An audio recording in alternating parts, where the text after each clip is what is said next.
کسی کا حق نہ ماریں، کسی مسلمان کا حق نہ کھائیں، کسی مسلمان کے اوپر ظلم نہ کریں،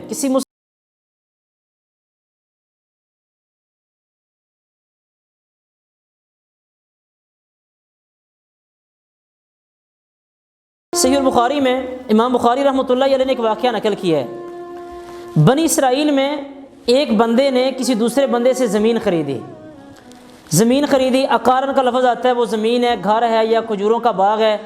جس بندے نے زمین خریدی تھی اس نے جا کے اس میں کام کرنا شروع کیا تو اس زمین سے سونے کا بھرا ہوا گھڑا نکلا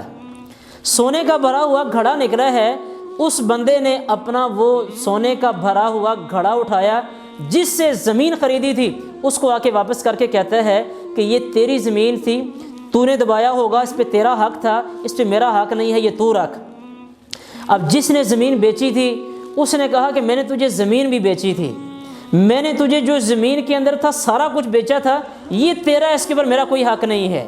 وہ پھر اس کو کہتا ہے کہ میں نے تجھ سے صرف زمین خریدی تھی، میں نے زمین کے علاوہ تجھ سے کچھ نہیں خریدا، لہذا اس گھڑے کے اندر جتنا سونا ملا ہے یہ سونا تیرا ہے، اس سونے کے اوپر میرا کوئی حق نہیں۔ وہ آگے سے پھر یہی کہتا ہے کہ سونے کے اوپر میرا حق نہیں ہے، اس لیے کہ میں نے زمین بیچی ہے، زمین کے اندر جو کچھ تھا میں نے یہ بھی تجھے بیچا ہے، لہذا اس کے اوپر میرا کوئی حق نہیں ہے۔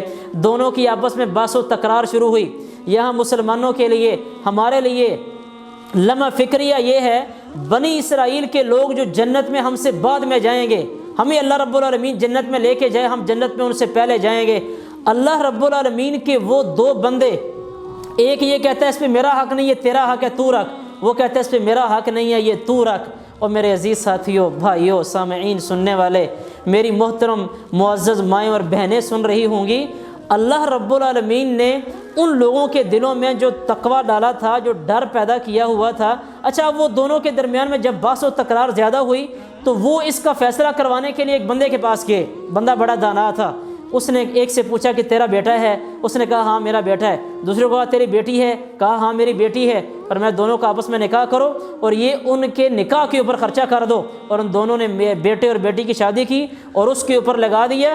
آج یہاں ہمارے معاشرے کا رواج یہ ہے، ایک بندہ اگر تھوڑا سا مظلوم ہوتا ہے، ہمارا معاشرہ اس کو اور دبانے کی کوشش کرتا ہے۔